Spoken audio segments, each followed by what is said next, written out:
ఇప్పుడే అందిన వార్త, పెట్రోల్ బంక్లో భారీ మోసం, వెంటనే అలర్ట్ కాండి తెలుసుకోండి అంటూ వార్తలు అయితే వస్తున్నాయండి. దీనికి సంబంధించి వివరాలు చెప్పడానికి వీడియో చేయడం జరుగుతుంది. చాలా మంది వీడియో వస్తున్నారు కానీ సబ్స్క్రైబ్ చేయడం మర్చిపోతున్నారు. దయచేసి ఈ ఛానల్ సబ్స్క్రైబ్ చేసుకొని బెల్ ఐకాన్ ఆల్ పైన ట్యాప్ చేయండి. ఇప్పుడు ఇంపార్టెంట్ ఇన్ఫర్మేషన్ మిస్ అవ్వకుండా మీకు ఫోన్ నోటిఫికేషన్ రూపంలో వస్తుందండి.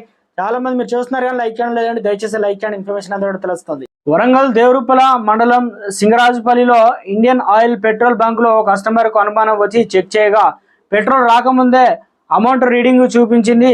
కొద్దిసేపు తర్వాత పెట్రోల్ వచ్చింది. అంటే బంకు యజమాని ప్రజలను మోసం చేస్తున్నారని సంబంధిత అధికారులు పట్టించుకొని కఠిన చర్యలు తీసుకోవాలని ప్రజలు కోరుతున్నారు. మొత్తానికి అంటే పెట్రోల్ కొట్టినప్పుడు మాత్రమే పెట్రోల్ ఆన్ అయ్యి దాంతోపాటు ఆ రీడింగ్ కూడా తిరగాలి. దీనివల్ల ఆ డబ్బులకు సరిపడిన పెట్రోల్ అయితే మనకు వస్తుంది.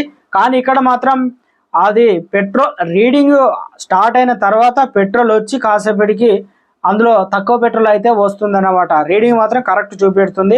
దీనివల్ల బంకు యాజమాన్యం ప్రజలను మోసం చేస్తున్నారని సంబంధిత అధికారులు పట్టించుకొని చర్యలు తీసుకోవాలని ప్రజలు అయితే కోరుతున్నారు. ఇక్కడ చూసుకోవచ్చండి, బంకులో పెట్రోల్ పోస్తున్న సందర్భంలో ఈ రకంగా రీడింగ్ అయితే జరిగింది.